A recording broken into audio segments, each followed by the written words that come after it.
இது சடுகுடு சுவாரஸ்யமான தகவல். என்னமா நீ சொல்ல போறேன்னு தானே கேக்குறீங்க? வெயிட் அதுக்கு முன்னாடி சடுகுடு சுவாரஸ்யமான தகவலுடன் நான் உங்களுடன் இணைந்திருப்பது பிருந்தா. வாங்க கண்டென்ட் குள்ள போலாம். கரண்ட்ல மக்கள் ஒரு விஷயத்த பத்தி பரபரப்பா பேசிட்டு இருக்காங்க. அது என்னன்னா, நம்ம குடியரசுத் தலைவர் திரௌபதி முர்மு அவர்கள் பாஜகவின் மூத்த தலைவர் அத்வானி வீட்டிற்கே போய் நம்ம பாரத ரத்னா விருதை வழங்கியிருக்காங்களாங்க. இது எல்லாத்தையும் திரும்பி பார்க்க வச்சாலும் கூட ஜனாதிபதி நிற்கும் போது பிரதமர் அமர்ந்திருக்க கூடாது, ஜனாதிபதி பழங்குடியினர் என்பதால் உயர் ஜாதியினர் இந்திய நாட்டின் குடிமகளை நிற்க வைக்கவிட்டு இந்த நாட்டின் தேச பிதாக்கள் என கூறிக்கொள்வோர்களை அமர்ந்திருக்கிறார்கள் என்று இந்த புகைப்படம் சமூக வலைதளங்கள்ல வைரலா வலம் வந்துட்டு இருக்குங்க.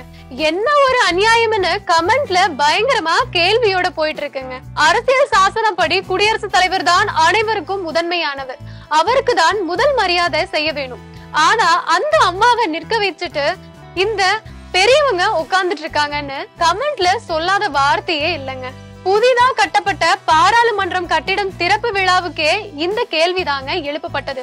மீண்டும் அதே கேள்வி வந்திருக்குங்க.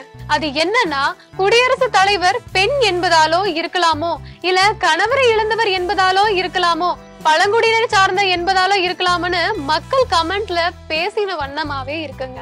இது இப்படி இருக்க, வலைதளங்களில் ஒருவர் பாஜக தவிர பிற கட்சிகள் இப்படி ஒன்று நடந்திருந்தால் பத்திரிகையாளர்களும் ஊடகங்களும் இந்நேரம் விண்ணுக்கும் மண்ணுக்கும் குதிச்சிருப்பாங்கன்னு சொல்றாங்க. பெண்கள் அனைவரும் நடவடிக்கை எடுக்கணும்னு ஒற்றை கால நின்றுப்பாங்கன்னு சொல்றாங்க. நடந்தது என்பதோ பாஜக என்பதனாலதான் எல்லாரும் வாய மூடிட்டு இருக்காங்கன்னு பேசுறாங்க. ஜனநாயகத்தின் 4வது தூண்கள் சரிந்து விட்டதுன்னு சொல்றாங்க. விருதுகளை வழங்கிய பின்னரும் கூட ஜனாதிபதியை உட்கார விடலைன்னு சொல்லி குடியரசுக்கு உண்டான மரியாதையே போயிடுச்சுன்னு சொல்றாங்க.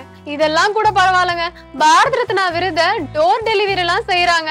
இதெல்லாம் மட்டும் இல்லாம இதெல்லாம் ரொம்ப ஓவர்னு கேட்டு மட்டும் விடாம நம்ம குடியரசுத் தலைவர் இந்த விருதை கொடுத்தா மட்டும் தீட்டலையா, ஓஹோ தேர்தல் காலமாயுது அதனாலதான் இப்படி பண்றாங்கன்னு சொல்லி கமெண்ட முடிச்சிருக்காங்க.